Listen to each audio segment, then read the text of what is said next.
Bom dia, boa tarde, boa noite. Meu nome é Lino Meirelles, sou diretor e roteirista e bem-vindos ao Esse Filme é Bom? Podcast do Metrópolis.com sobre cinema. A cada 15 dias, trago alguém para conversar comigo sobre um filme diferente. E detalhe, um de nós acha o filme bom, o outro não. A ideia é discutir cinema, em detalhes, com spoilers. E já adianto que prefiro ter convidados muito mais inteligentes do que eu. A gente não quer convencer um ao outro, até porque nossas opiniões não importam. Nada importa, exceto seu like. Segue a gente na sua plataforma de áudio preferida. Queridos ouvintes, hoje temos aqui o melhor professor, o melhor filósofo, o melhor autor e crítico de cinema de Brasília, talvez do Brasil, Ciro Marcondes. Boa noite, Lino. Boa noite, pessoal. Bom, é um prazer estar aqui, comentar sobre um filme bastante polêmico aí. O filme de hoje é Prometheus, de 2012, dirigido por Ridley Scott. Seguindo pistas sobre a origem da humanidade, uma equipe encontra uma construção em uma lua distante, mas logo percebe que não está sozinha. Ciro Marcondes, esse filme é bom? Sim, com asterisco. Quem que deixou você ser professor, Ciro? Olha, Prometheus é um filme polêmico. Assim, ele foi muito antecipado, né, na época que o Ridley Scott resolveu retomar a série Alien. Isso foi em 2012 ou 2013, se não me engano. Em geral, as críticas dele foram bastante negativas, apesar de não ter sido um fracasso completo. Ele não conseguiu convencer as pessoas, digamos, do remanejo, da reformulação da mitologia Alien, né, que estava sendo restaurada, se eu não me engano, desde o Alien 4, se a gente descontar uns Alien vs Predador toscos no meio aí, né, tentando ressincar essa mitologia para um prequel, né, que tentaria explicar um pouco, colocar um pouco de carga histórico-filosófica dentro de uma série que era basicamente uma série de terror no espaço slasher, né, como é o primeiro filme. E o primeiro filme muito elogiado justamente por conta do seu aspecto cru, né? Assim, é como se fosse um slasher no espaço, e isso com uma certa brutalidade e virulência muito evidentes, assim, sem muita explicação, sem muita enrolação. A gente pode lembrar, né, que de todos os filmes da franquia Alien, o Ridley Scott tinha dirigido só o primeiro, né? Sim. E é justamente só esse filme que ele retorna, porque tem uma figura ali. E eles encontram uma nave que tem os ovos dos aliens, mas também que tem uma figura morta já, né? É um astronauta morto. Né? E que é uma cena breve. É, uma cena breve e não muito endereçada no filme, a não ser como o primeiro contato deles com um alien. E é justamente baseado nessa cena específica, né? De repensar da onde que veio essa nave cheia de aliens, né? E com um corpo gigante morto, que surge Prometheus.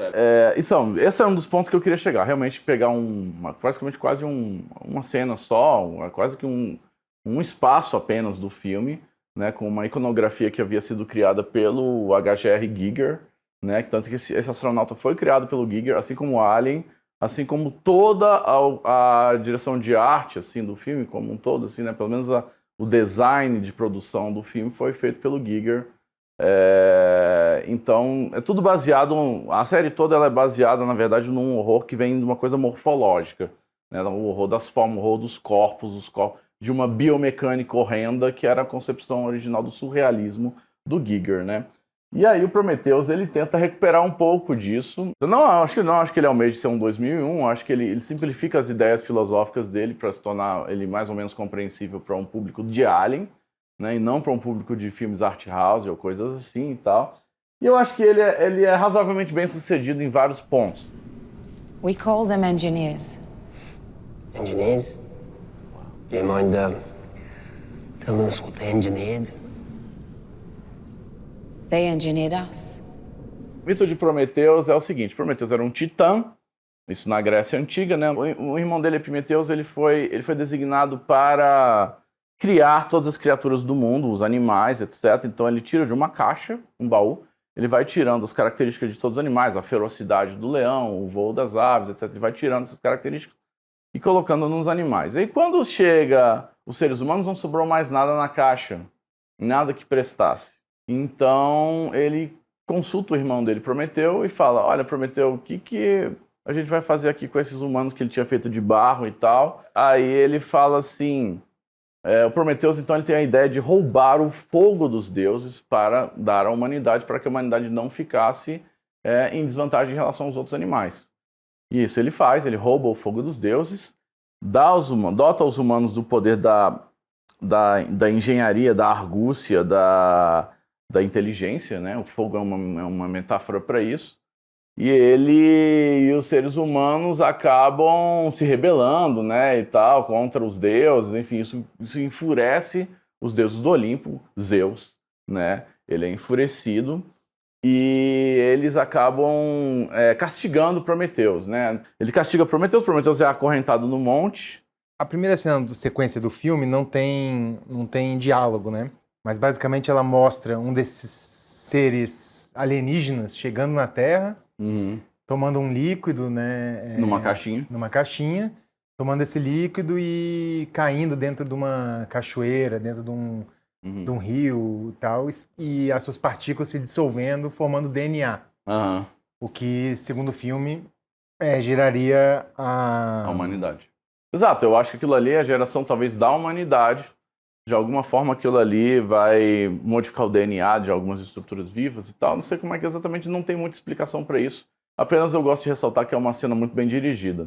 Ela é muito bonita. Eu vou te lembrar uma coisa. O que não tem nessa cena? Eu não sei, humanos. Não. O que não tem? Não tem trilha sonora? Tem, claro. Tem trilha sonora. Não sei o que é. Roteiro. Mas é poética, é uma poética. Por isso que ela é boa, né? Porque o roteiro do filme de falas não está presente nessa Exato. cena. O que eu não gosto desse filme, entre outras coisas que a gente vai conversar, é que ele não tem nada a dizer além dessa primeira cena. Concordo, essa primeira cena é uma das melhores do filme.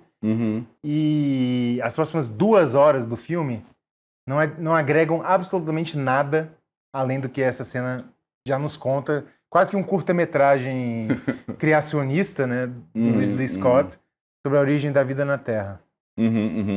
Eu acho que tem, apesar de que ele tem que passar por uma malha de dificuldades de roteiro ali para que as coisas se acertem. Eu acho que a segunda metade do filme ele dá uma engrenada que ele fica melhor porque ele assume mais o aspecto de horror do que o aspecto de sci-fi. Né? E como o horror sempre funcionou melhor do que sci-fi em Alien, acho que ele começa a funcionar melhor a partir dessa parte. Mais uma das sequências que você mais gostou de horror? Cara, tem aquela sequência do aborto bizarro. O que não tem nessa sequência? Roteiro. Só tô imitando. É uma das minhas favoritas do filme também. Justamente, porque ali é só o impacto agressivo do horror puro, né? E também a última cena do Alien saindo, ele funciona melhor nessas partes. O impacto audiovisual que causa no espectador. Eu acho que esse filme ele consegue alcançar alguns momentos disso. Ele tem uma boa produção de arte, uma direção de arte, eu acho interessante, assim. Eu acho que ele tem um bom design de produção que torna ele bonito visualmente, assim, né? Assim, ele não deixa devendo aos filmes mais clássicos da série Alien nesse quesito de design de produção. Para mim, o destaque do filme é a visualização dessa expedição, dos lugares onde voa, do cenário natural, entre aspas, né, desse planeta, essa lua de um planeta, além das coisas da nave, das estruturas feitas pelos engenheiros, né, que são o nome que eles dão para os criadores, entre aspas. Para mim, é o que interessou o Ridley Scott no filme. Porque, resumidamente, os engenheiros criam os humanos que se tornam, por algum motivo não explicado, alguma coisa hedionda para os próprios alienígenas, para os próprios engenheiros. Né? O filme não diz isso. Ele não é explicado, mas assim, dá a entender mais ou menos.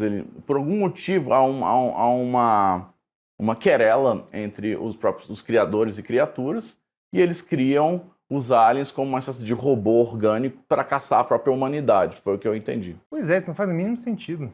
Isso não tá no filme, né? O que é mais interessante é a escala de rebelião que existe de um com o outro, como a da escala dos humanos contra os titãs e assim por cima. Os humanos, eles estão atrás dos seus criadores e, ao mesmo tempo, existe toda uma relação da criação orgânica no filme, né? Tanto que os aliens, na verdade, eles são concebidos dentro de outros seres vivos, né? Eles são como se fossem filhos desses seres vivos. Tem uma análise do Zizek muito interessante no Guia dos Pervertidos para o Cinema, que ele fala sobre o Alien, né? Que, se não me engano, eu não consultei o filme, mas ele fala que o Alien é o recôndito que retorna, né? Que você não quer ver. É quando você olha para sua privada e você quer enviar os seus dejetos para fora. Só que aí, isso daí encontra um caminho, freudianamente encontra um caminho de volta, e aquilo se revela como um pesadelo para você, por exemplo, né? O Alien como um pesadelo vivo, um pesadelo visual, um pesadelo espacial, no escuro, no espaço, né? Num lugar uterino. Que é um retorno ginecológico também, né? Porque Sim. As duas fases do Alien, o abraçador de cara claramente tem referências vaginais, e a cabeça do Alien que emerge claramente uma percepção fálica ali. Exatamente. Se você olhar a arte do Giger, ela é toda fálica, explicitamente fálica. Só que assim, eu acho que também o filme, ele tá falando psicanaliticamente, logicamente de uma psicanálise simplista, porém útil para um filme de cultura pop, que é a do fato dos filhos se rebelarem contra os pais, né, num desejo de piano de assassinato dos pais e tal. Vamos começar dessa cena do aborto do Alien, que a personagem principal lá faz. Elizabeth Shaw, talvez uma stand-in para Pandora, porque ela é a figura incessantemente curiosa, né? Sim, ela certamente é a metáfora para isso. Em várias escalas do filme, né, os humanos estão querendo descobrir quem é o seu criador, o criador tenta matá-los e tal. E também organicamente isso acontece quando ela concebe aquele alien, o alien tenta matá-la.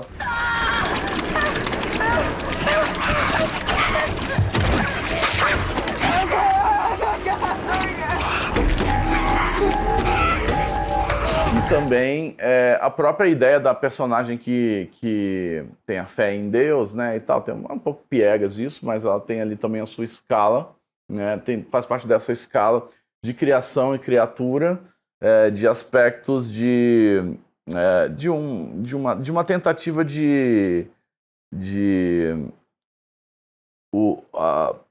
o parto, né? O parto como sendo uma violência psicanalítica, né? Assim, uma violência psicanalítica, um conflito entre pai e mãe, entre filho e mãe, né? Que seja perene, que seja importado para escalas cada vez maiores e tal, simbólicas, entre seres orgânicos, etc. Eu acho que essa é a mensagem mais interessante do filme, né? Que o Alien original colocava apenas no componente orgânico e que o Ridley Scott vai tentar amplificar para escalas de ordem ecobiológica, de ordem social e de ordem genética, evolutiva e tal. Então ele vai... Talvez seja ambicioso demais. Eu não tô nem entendendo o que você tá falando. Mas é porque eu vejo um tema que o Ridley Scott, talvez o principal que ele queria explorar nisso, é o de criação e criatura, como você falou.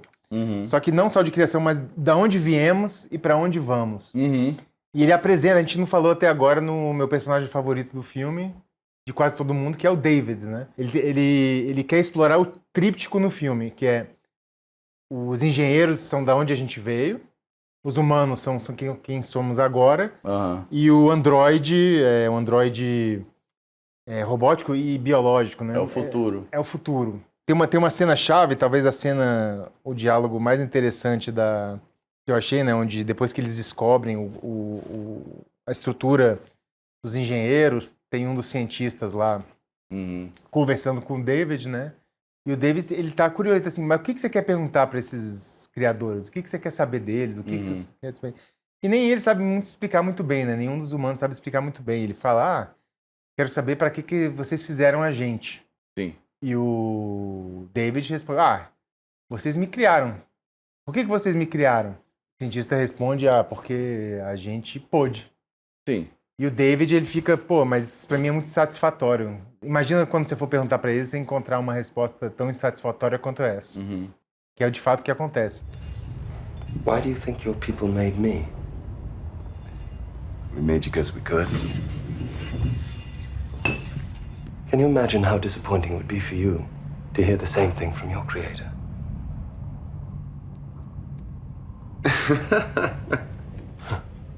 I guess it's a good thing you can't be disappointed, huh? Yes. Faz sentido, nós estamos fazendo isso hoje. Por que nós estamos criando uma inteligência artificial potencialmente perigosíssima, que está sendo testada ao mesmo tempo que ela já é implementada no mercado, ou seja, ela tem o potencial de uma arma de grande escala, sabemos disso, para criar fake news, para criar não sei o que e tal, deepfakes e tudo mais. E essa inteligência, não estou nem falando de Skynet, estou falando dos potenciais perigosos contemporâneos da inteligência artificial. E a gente está criando porque a gente pode, basicamente, porque a gente tem o poder, o domínio tecnológico de criar isso, então nós vamos criar.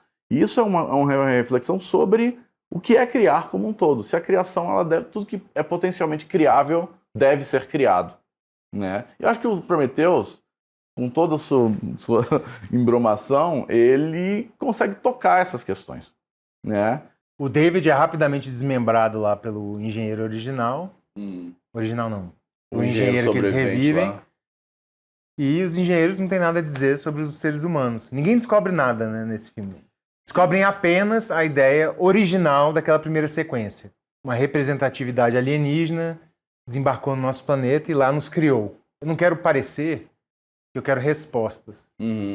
Eu acho legal o filme que não tem respostas. Eu não acho que falta explicação esse filme. Eu acho que falta uma proposta. Ou melhor, que falta uma proposta além do que ele oferece nos seus primeiros 5 minutos. Talvez um propósito. Tá. Qual que é a questão que você quer explorar que não está explorada nessa primeira sequência do engenheiro na Terra, sabe? O cara tem uma ideia, beleza, olha que legal, vamos fazer um filme onde a humanidade vai conhecer seu criador, sabe? A força criadora. Isso é um começo de filme, mas aí, depois que você propõe isso, você tem que entregar. Você não tem que entregar a resposta da existência, mas você tem que entregar algo que vai além dessa pergunta. Nem que seja, por exemplo, por muito tempo desse roteiro, ele tem uma mensagem, eu acho que ele tem uma mensagem muito forte, que é assim, bem galera, esses seres humanos vão encontrar seus criadores e dar uma merda.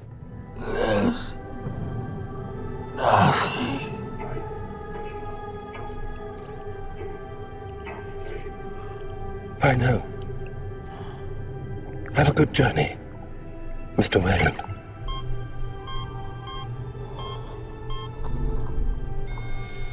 Essa parte é boa. Eu acho que é um ponto final, é um ponto de destino do filme. Mas o que acontece na cena final? A Elizabeth sobreviveu a tudo e ela regenera ali, consegue manter o David vivo. Sim. E o que eles vão fazer? Bem, vamos pro próximo passo, que é ver da onde que esse cara que a gente encontrou hoje veio. Sim, porque ela é Pandora, ela é curiosa, ela vai buscar a resposta. Então, mas isso contradiz o que seria a mensagem do filme, entendeu? Ele, na verdade, revela uma ambiguidade em relação a essa questão, que é a ambiguidade da própria criação. Nossa, como humanos, existe alguma explicação? Nós temos até certo ponto. Uma explicação, pode ser uma explicação astrofísica, bioquímica, etc., ou uma explicação religiosa, como você queira ver. O filme toca nesses pontos, né? Só que, ao mesmo tempo, não existe nada. A gente não consegue se distanciar também do vazio, que é a própria condição humana de dúvida constante de você pode ir atrás de seus criadores e eles não vão responder nada. Taoísmo também coloca, olha, você observa o nada, você aceita o nada, o vazio, e isso é o que você vai compreender da existência se você continuar procurando. Pois é, mas isso está no filme até certo ponto. É. Até o ponto em que ele necessita franquear, ou ele necessita Exato. sequelar. Porque vai ter uma sequência depois, Talvez, e agora eles vão fazer uma outra sequência. I don't want to go back to where we came from. I want to go where they came from. You think you can do that, David? Yes. I believe I can. É assim, um mistério pra mim como é que um roteiro como Prometheus pode existir do mesmo cara que fez Blade Runner. Pois é, realmente, não comparar com Blade Runner é um pouco sacanagem. Ou mesmo como 2001, que esse filme se propõe a ser um não art house, porque é um filme que é a mesma proposta, né? A proposta do filme é explorar nossas origens e nosso final. Ele faz umas referências, né? Logo nas primeiras sequências, o David vai entrando numa porta meio hexagonal, assim, que parece bem mimetizada do design do 2001, né? O roubo descarado é do monolito preto como um ponto de evolução, né? Que tem no 2001 e nesse filme são monolitos pequenininhos. Aquelas caixinhas. Que tem aquele líquido misterioso que ninguém sabe definir o que é. E eu acho que não precisa definir, é um agente evolucionário, né? O problema desse filme, o problema é que ele quer fazer um filme filosófico ao mesmo tempo que ele quer fazer um filme slasher, né? Um filme de terror. Isso leva com que ele tenha que justamente criar um roteiro, né? Os roteiristas e tal, em que as situações que levariam a essas implicações filosóficas do filme são atropeladas por um monte de sequências de ação, de horror. Mas eu não acho que essas coisas se contradizem. Acho que o problema é que o roteiro é mal feito do filme, ao tentar misturar esses dois filmes, né? Ele quer propor duas coisas. Ele quer explorar esse ciclo de criatura e criação, e o que ele tem de mais ousado, entre aspas, para mostrar, para exibir pra gente, é que vieram seres alienígenas, nos criaram na Terra. Essa é a proposta mais radical do filme. Existe um paralelo aqui, eu vou até te dar um pouco de coisa aí pra você elogiar os paralelos do filme, que é o tanto que os seres humanos são preconceituosos e maltratam o David, né? O Wayland, que fala, ele é como meu filho, pena que ele nunca terá a coisa que nós teremos, uma alma. Aí o outro cientista lá, o astrofísico, fica, David, você não tem emoções, né? David, pra que você tá botando um capacete? Você nem respira. A galera faz bullying com o David. Eles fazem bullying direto com o David, e aí, beleza, é pra gente, às vezes você pode até falar que é um paralelo pra gente entender como é que os engenheiros querem maltratar a gente. The man sitting with you today, his name is David. He is the closest thing to a son I will ever have. Unfortunately, he is not human. He will never grow old, and he will never die. And yet he is unable to appreciate these remarkable gifts. For that would require the one thing that David will never have, a soul. Vamos falar sobre um gênero de cinema que eu odeio, especificamente, que é de astronautas burros. E acontece muito, porque muitas vezes o cinema espacial depende disso, né? Depende do astronauta ser burro para alguma coisa acontecer fora dos planos. Na verdade, astronautas são das pessoas mais treinadas, passam a vida inteira treinando protocolos, treinando práticas, treinando essas coisas, treinando ciências, né? Para serem executadas eles são meio que uns astronautas catados meio que a esmo por esse Elon Musk da vida aí. Eu acho num roteiro bom.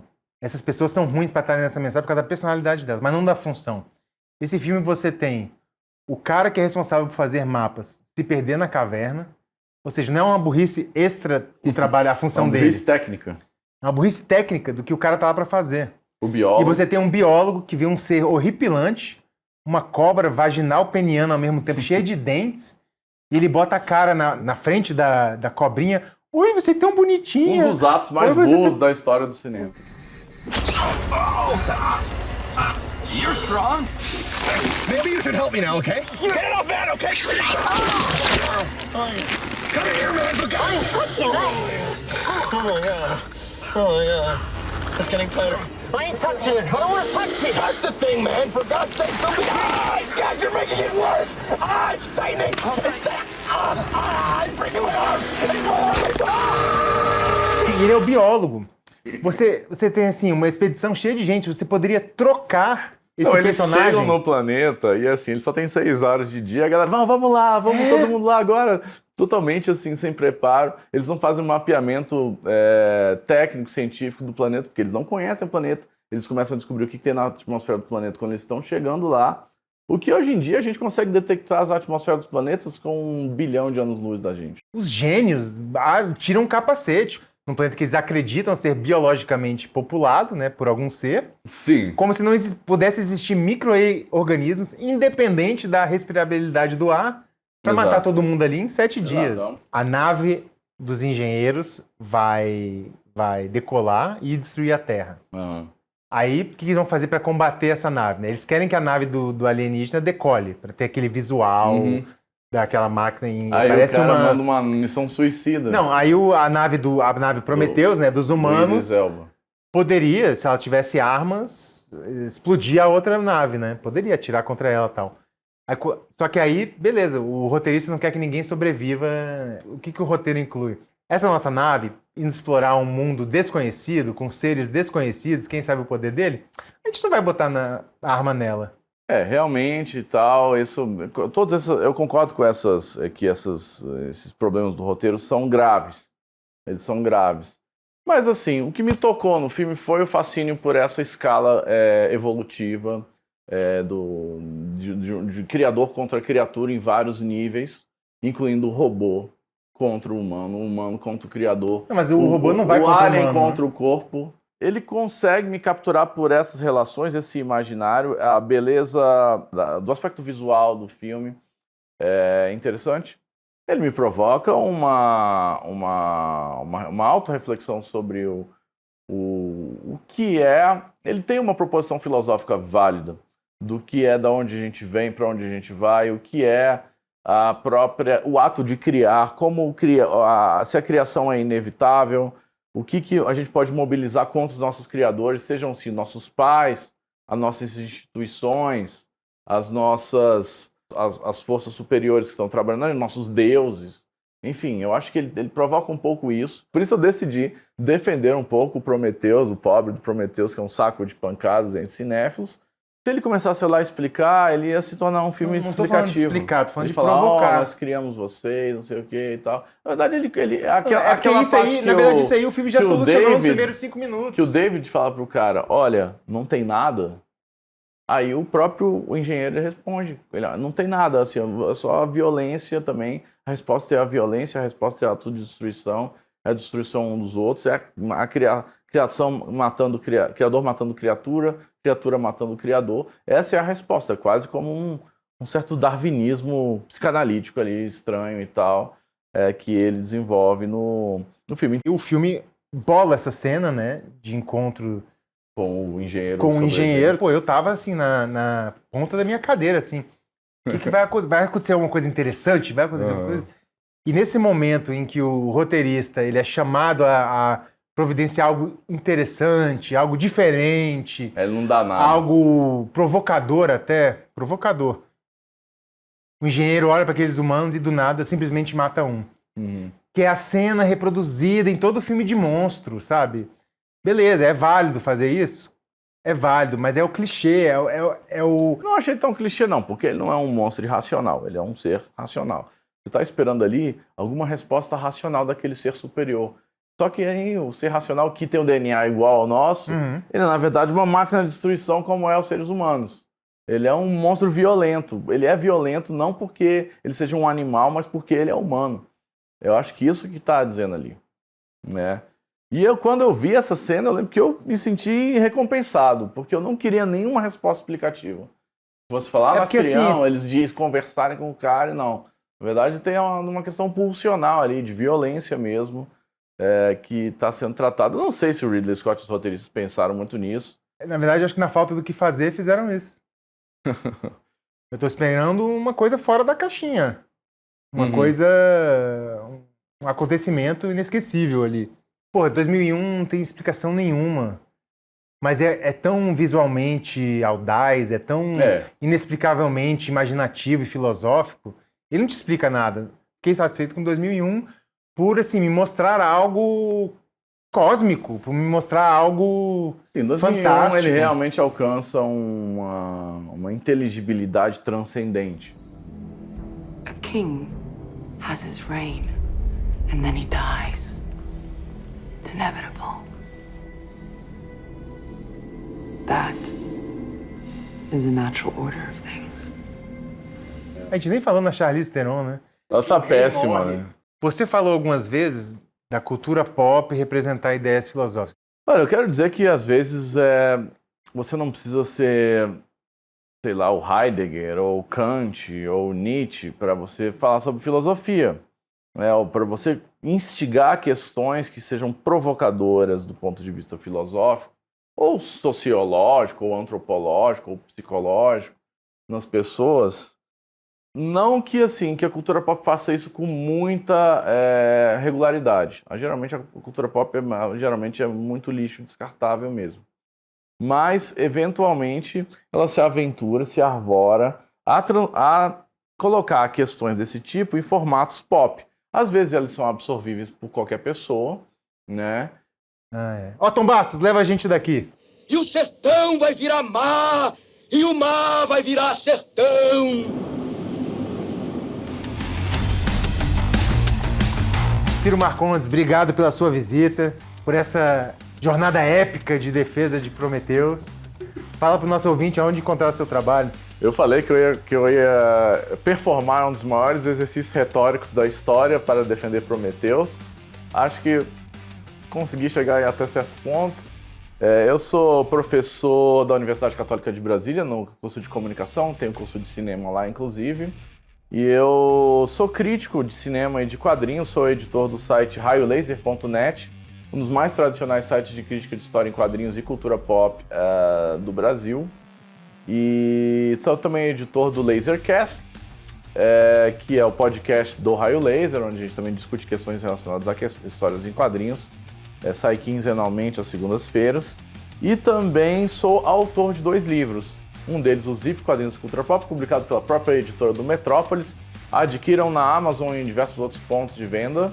E também, recentemente, publiquei meu primeiro livro de poemas, Mundo Míope, uma poesia beatnik alucinada, Stoned Crazy Poetry, para quem gosta.